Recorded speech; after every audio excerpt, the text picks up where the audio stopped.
Saudações fraternas, meu irmão e minha irmã.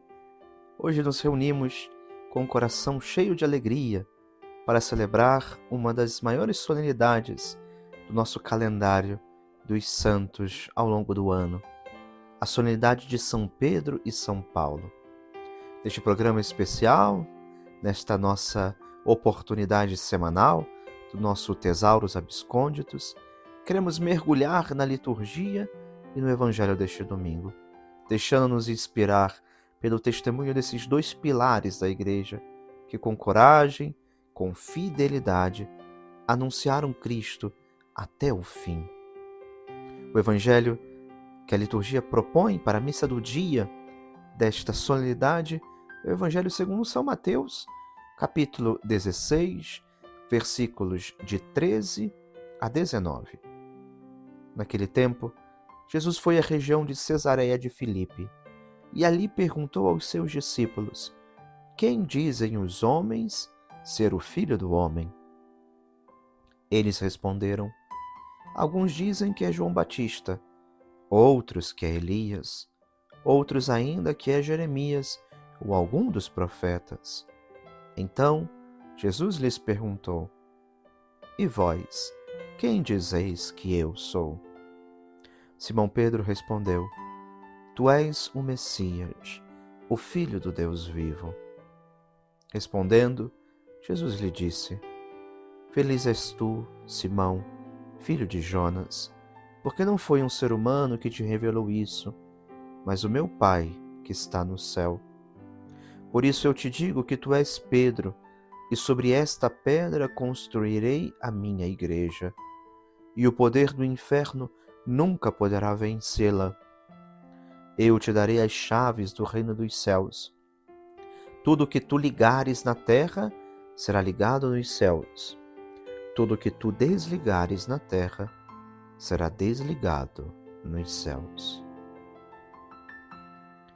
Pois bem, meus irmãos, semana passada nós comentávamos uma passagem que o Evangelho segundo São Lucas nos apresentava como um sinótico, como uma passagem irmã dessa mesma realidade hoje apresentada. É verdade que São Mateus ele é muito mais solene na exposição desta cena.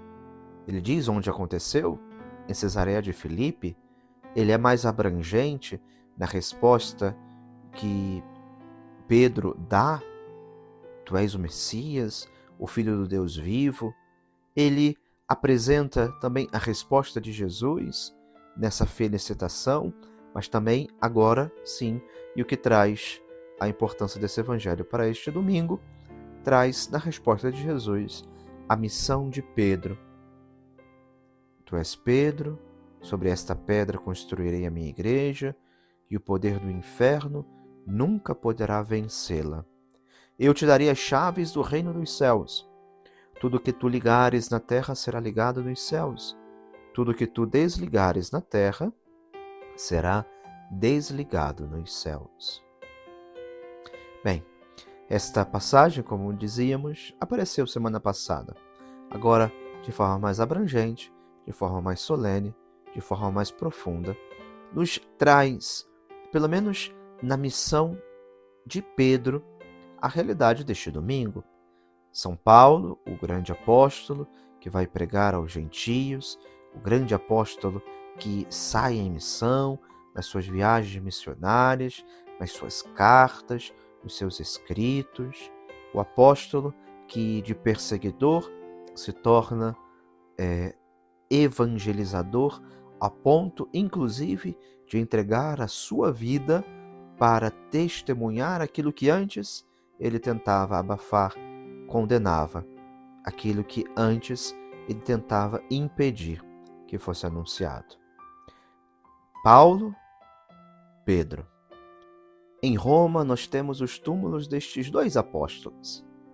Nestas últimas semanas, com a eleição do Papa Leão XIV, nós acompanhamos, de certa forma, não só a recordação dessa verdade que atualiza, que renova a missão da Igreja, o Evangelho hoje anunciado na missão de Pedro de confirmar os seus irmãos na fé, de continuar a missão de portando as chaves, é um sinal que está no brasão do Santo Padre, as chaves cruzadas, essas chaves do reino dos céus que Jesus confiou a Pedro e aos seus sucessores, mas junto com a eleição do Papa Leão, nós fomos acompanhando também a tomada de posse das basílicas papais na cidade de Roma, a Basílica de São Pedro, depois a Basílica de São Paulo fora dos muros,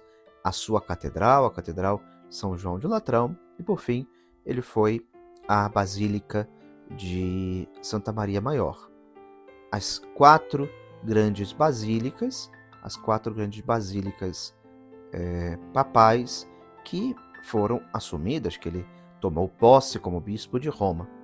Interessante que ele vai também, depois do túmulo do apóstolo Pedro, do qual ele é sucessor, ele vai ao túmulo do apóstolo Paulo, do qual ele é também herdeiro dessa missão de pregar o evangelho, de anunciar, de evangelizar, esses dois pilares, essas duas colunas. É claro que nesse sentido a missão de Pedro está muito mais clara por conta de ser ele sucessor dessa autoridade, enquanto a Igreja de Roma, aquela que confirma as demais, aquela que preside na caridade as demais igrejas do mundo. Nessa realidade, sem dúvida, a missão de Pedro tem um principal destaque, inclusive, insisto, por ser o Papa, o sucessor do apóstolo Pedro. Mas também é importante reconhecer a Paulo como o pilar dessa igreja, como aquele que também foi a Roma, anunciou, esteve nas primícias da evangelização na cidade eterna, na cidade capital do império. Toda essa realidade é associada nesta celebração, na celebração de São Pedro e São Paulo. Nisso podemos também perceber essa grande missão com a qual Deus confia ao Papa, sucessor do apóstolo Pedro, de viver, de promover esta unidade na igreja. Interessante que nessas últimas semanas nós também tivemos a oportunidade de aprofundar a compreensão sobre essa missão apostólica, essa missão continuada na história do sucessor do apóstolo Pedro.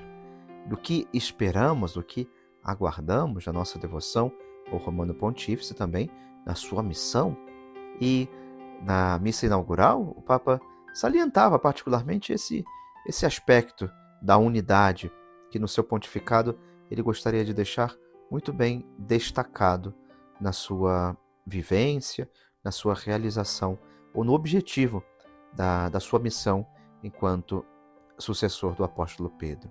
Dizia na missa inaugural do seu pontificado: "E se a pedra é Cristo, Pedro deve apacentar o rebanho sem nunca ceder à tentação de ser um líder solitário ou um chefe colocado acima dos outros, tornando-se dominador das pessoas que lhe foram confiadas. Pelo contrário", dizia o Papa, "é-lhe pedido que sirva a fé dos irmãos, caminhando com eles. Todos nós, com efeito, somos pedras vivas, chamados pelo nosso batismo a construir o edifício de Deus na comunhão fraterna, na harmonia do Espírito, na convivência das diversidades. Como afirma Santo Agostinho, a Igreja é constituída por todos aqueles que mantêm a concórdia com os irmãos e que amam o próximo."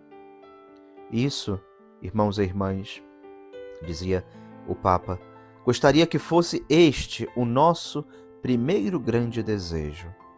Uma igreja unida, sinal de unidade e comunhão, que se torne fermento para um mundo reconciliado. Pedimos ao Senhor essa graça ao Santo Padre, de que ele possa viver profundamente esse desejo, esse anseio, essa compreensão da missão do seu ministério, de unidade, de paz, de anúncio fiel do Evangelho, e a todos nós também, no que nos cabe, naquilo que está à nossa disposição, que está ao nosso alcance, também buscar viver profundamente essa unidade. A unidade com o sucessor de Pedro, a unidade com os irmãos, a unidade com o bispo diocesano, que a Igreja também confia as nossas realidades, as nossas dioceses. Em tudo isso, ver essa unidade com Deus. Unidade com o Senhor que não fecha os olhos para aquele que está ao nosso lado, para aquele que nós devemos estabelecer as pontes, para aqueles com os quais nós devemos ser comprometidos na pregação desta verdade. Que sejam os apóstolos Pedro e Paulo também intercessores por esta nossa resposta de fé, sem covardia, sem medo, sem nos escondermos dessa responsabilidade. Receber do Senhor essa coragem, a coragem do anúncio, a coragem de perceber também a centralidade desta fé em Jesus, essa fé no Filho do Deus vivo, essa verdade que transforma os corações e que nos une em torno ao Senhor para proclamar a vitória, a sua vitória sobre a morte, a vitória sobre tudo aquilo que nos prendia, a vitória de uma liberdade plena pelo amor alcançado na cruz. Que Deus te abençoe e te guarde. Em nome do Pai, e do Filho, e do Espírito Santo. Amém. Que o bom Deus conceda a todos nós um solene, um festivo domingo celebrando São Pedro e São Paulo. E ao Papa, a quem nesse dia também recordamos, porque celebramos o seu dia, o dia do Papa, dê a ele muita luz para guiar o seu rebanho, dê a ele muita coragem, muita fidelidade ao Evangelho e a cada um de nós, também a obediência filial que lhe prestamos.